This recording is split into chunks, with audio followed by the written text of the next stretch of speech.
Hello friends, I am Nisha Sharma, Associate Professor, Department of English.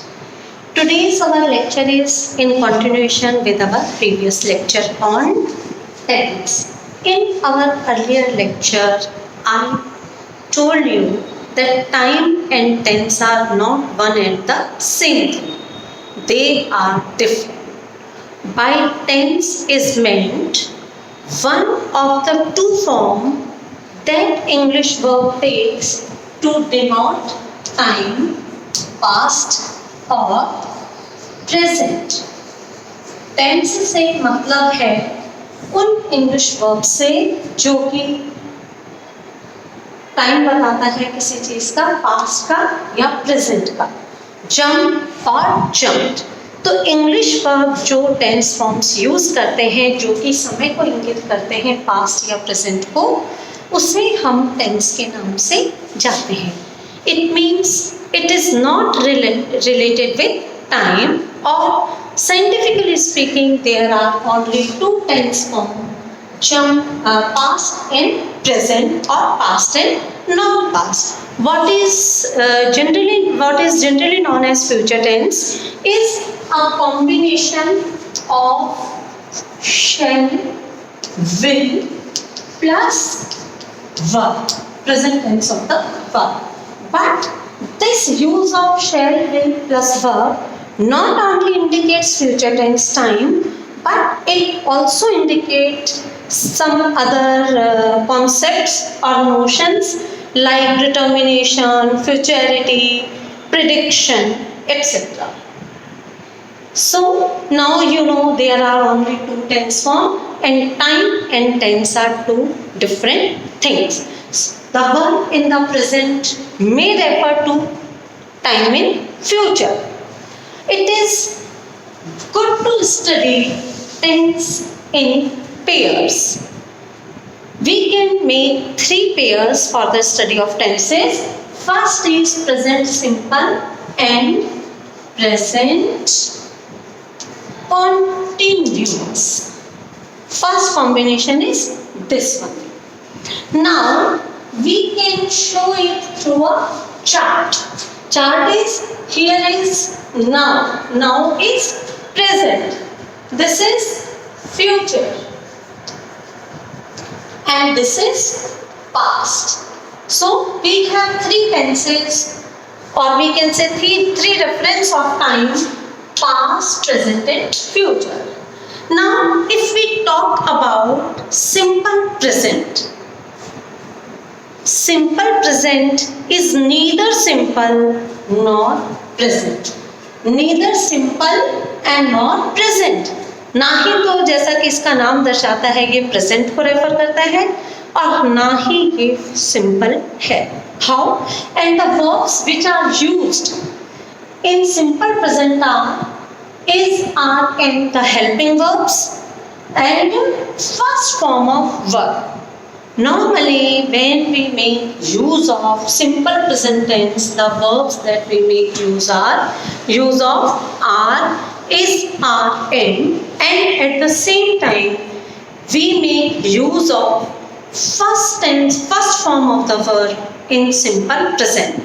But if our subject is third person singular, third person singular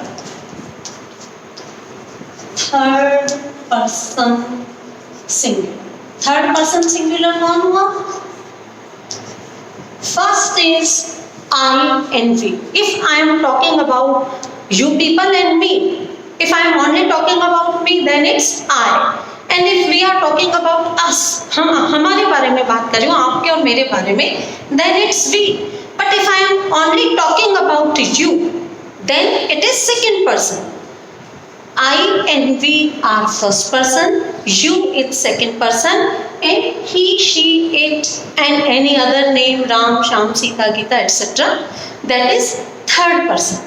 So if the pronoun is third person singular, then we make use of s or es with the verb. Like I write a letter, you write a letter, we write a letter, but she writes a letter. he writes a letter, Ram writes a letter, Sita writes a letter. Then we'll use as or es with third person singular.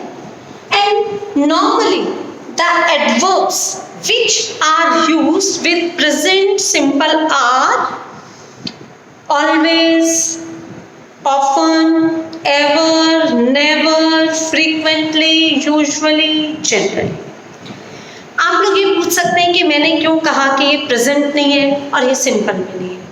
Because normally the main uses of present simple are 4 uses. There are 4 uses of present simple. And what are they?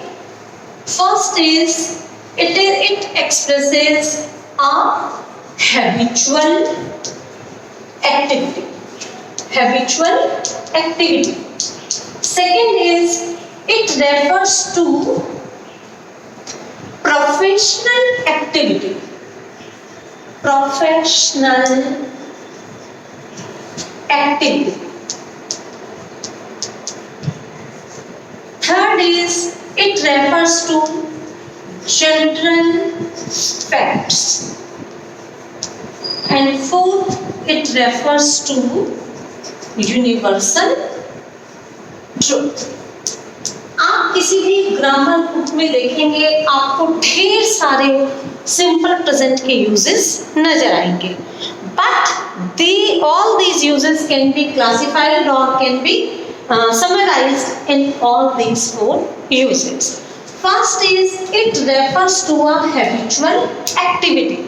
ऐसा कार्य जो कि हम आदत के अनुसार करते हैं, जो हमारी आदत में शुमार है, वो हम सिंपल प्रेजेंट के माध्यम से एक्सप्रेस करते हैं. लाइक आई से he smokes. He smokes. I drink tea. I drink tea. मैं चाय पीती हूँ, वह धूम्रपान करता है. तो धूम्रपान करता है का मतलब ये नहीं है कि he is doing only at present. It means it is a part of his habit. दूसरा है प्रोफेशनल एक्टिविटी. प्रोफेशनल एक्टिविटी का मतलब हम किसी के लिए कहते हैं he is a doctor या I am a teacher. तो इसका ये मतलब तो नहीं है कि मैं अभी टीचर हूँ, थोड़ी देर में मैं डॉक्टर बन जाऊंगी या डॉक्टर थोड़ी देर में टीचर बन जाएगा. No, it's not like that. It means my profession is teaching and a doctor's profession is medicine, and it is not that it is only for a short period. थोड़ा पास में भी मैं teacher की at present भी मैं हूँ और थोड़ा फ्यूचर आगे भी मैं टीचर ही रहूँगी. Next is general facts. ऐसे सामान्य तथ्य या रेगुलर फैक्ट्स जो हैं उन्हें भी हम सिंपल प्रेजेंट के माध्यम से बताते हैं. Like water boils at 100 degree temperature. 100 degree तापमान पर पानी बनने लगता है, बॉयल होने लगता है. Now it's a fact. और इस फैक्ट को आप चाहे चिड़ावा में करेंगे, चाहे जयपुर में करेंगे, चाहे दिल्ली में करेंगे या किसी अब्रॉड, किसी बाहर के देश में करेंगे, रिजल्ट वुड बी सेम. या हम ये कहें कि sun rises in the east. सूर्य पूर्व से उदय होता है. तो सूर्य पूर्व से आज भी उदय हो रहा है, कल भी पूर्व से ही होगा, परसों भी पूर्व से ही होगा, या यस्टरडे भी पूर्व से ही था. तो ऐसे तथ्य जो कि बदलते नहीं है, जनरल फैक्ट्स हैं. Water freezes at 0 degree temperature. पानी 0 डिग्री तापमान पर जम जाता है. तो ऐसे फैक्ट्स जो कि जनरल फैक्ट्स हैं उन्हें भी हम सिंपल प्रेजेंट के माध्यम से रेफर करते हैं. इसके बाद आता है यूनिवर्सल ट्रुथ. यूनिवर्सल ट्रुथ ऐसा सच जो कि समय और स्थान से परे होता है. मतलब the truth which does not change with time and place. समय और जगह के हिसाब से जो सत्य नहीं बदलता है वो सत्य यूनिवर्सल ट्रुथ कहलाता है. लाइक हम कह सकते हैं honesty is the best policy. ईमानदारी श्रेष्ठ नीति है। तो ये यूनिवर्सल ट्रुथ में आता है। और जो यूनिवर्सल ट्रुथ्स होते हैं उन ट्रुथ्स को भी हम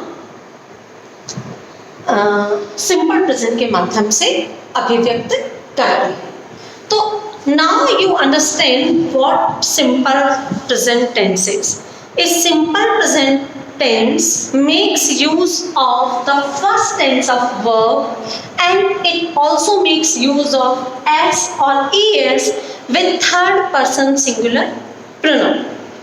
And normally the adverbs which are used with simple present are now, ever, never, regularly, always, these also. And is, am, are used with simple present. And the four basic uses of simple present tense are: it refers to a habitual activity, it refers to a professional activity, it refers to general facts, and it refers to universal truths. And now if we talk about present continuous or present progressive, जैसा कि आपको मैंने बताया कि tenses को pairs में study करना सही है, प्रेजेंट प्रोग्रेसिव और या हम इसे प्रेजेंट कॉन्टिन्यूस के नाम से भी जानते हैं। तो देखिए, it refers to an action which was in progress at the moment of speed. जिस क्षण की हम बात कर रहे हैं उस समय कोई कार्य प्रगतिशील था, प्रोग्रेशन में था, जारी था, ये बताने के लिए हम प्रेजेंट प्रोग्रेसिव का यूज करते हैं। But sometimes it also refers to an extended period of time, एक बढ़े हुए समय को भी इंगित करता है। अब देखिए, इसके साथ में हम वर्ब का जो यूज करते हैं वो क्या है प्रेजेंट कॉन्टिन्यूस में? Is, are, am plus ing added to the verb. Play, playing, go, going, write, writing, और उनके साथ में हम इस आर एम का यूज करते हैं। और इस आर एम का यूज कहाँ होता है ये आप जानते हैं। इसका यूज हम करते हैं ही, शी, एक थर्ड पर्सन सिंगुलर के साथ में हम इसका यूज करते हैं। आई का यूज करते हैं, एम का यूज हम करते हैं आई के साथ में, और वी, यू, दे, इन सब के साथ में हम यूज करते हैं आर। अब like they are playing cricket, वो क्रिकेट खेल रहे हैं, मीन्स उनका खेलने का काम जारी है, इट इज इन प्रोग्रेस। पर like we are discussing the tenses in our lecture, हम टेंसेस डिस्कस कर रहे हैं। टेंसेस डिस्कस कर रहे हैं इसका ये मतलब नहीं है कि आज हमने अभी टेंस अभी डिस्कस करने शुरू किया और अभी खत्म भी हो गए। No, it would continue. तो ये कई बार थोड़े एक्सटेंडेड पीरियड के लिए भी हम इसको भी यूज करते हैं। और इसके अंदर हम बाकी जो एडवर्ब्स का यूज करते हैं वो क्या है? नाउ, अधिकतर नाउ इसमें हम यूज करते हैं। नाउ, एट प्रेजेंट, स्टिल, इस तरह के शब्दों का हम इसमें यूज करते हैं। अब देखिए, इन दोनों के डिफरेंस को हम एक डायग्राम के थ्रू एक्सप्रेस करते हैं। कैसे? जैसे मैंने आपको बताया था, ये है नाउ, नाउ मीन्स प्रेजेंट, ये है past and this is future. Okay, अब प्रेजेंट सिंपल जो है, लाइक मैंने कहा I teach English. I teach English का मतलब मैं इंग्लिश पढ़ाती हूँ। तो मेरा इंग्लिश पढ़ाना पास्ट में शुरू हुआ and its main focus is in present and it will continue in future. तो हम ये नहीं कह सकते कि it mainly refers to present. It refers to all time, past, present and future. हाँ, केंद्र जो है वो इसका का वर्तमान जो है वो प्रमुख है। तो ये है हमारा सिंपल प्रेजेंट। सिंपल प्रेजेंट जो कि हमारा ये दर्शा रहा है कि हमने यहाँ पे प्रेजेंट, पास्ट और फ्यूचर तीनों हमारे कवर हो रहे हैं। Like the sun rises in the east, तो कल भी सूरज पूरब में होगा, आज भी पूरब में है और कल भी पूरब में ही उगेगा। वाटर कल भी बॉयल हुआ था 100 डिग्री तापमान पर, आज भी होगा और कल भी होगा। अब यदि हम प्रेजेंट कॉन्टिन्यूस की बात करें तो हम क्या दिखाएंगे?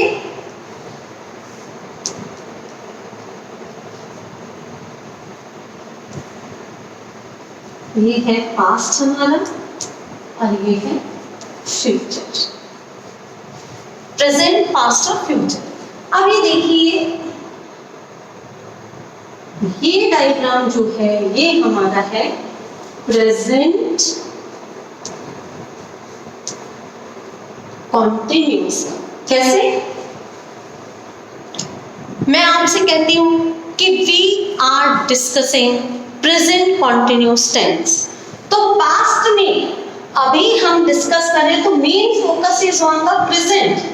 पर मैंने पढ़ाना शुरू किया, 10 मिनट पहले शुरू किया और मेरा ये पढ़ाना और कुछ देर चलेगा, तो ये it begin some time in back in the past and it will continue for a few minutes in future also, but its main center is the present। तो present, past और future, पर main focus जो है यहाँ पर वो हमारा present वर्तमान में ही है, now पर ही है।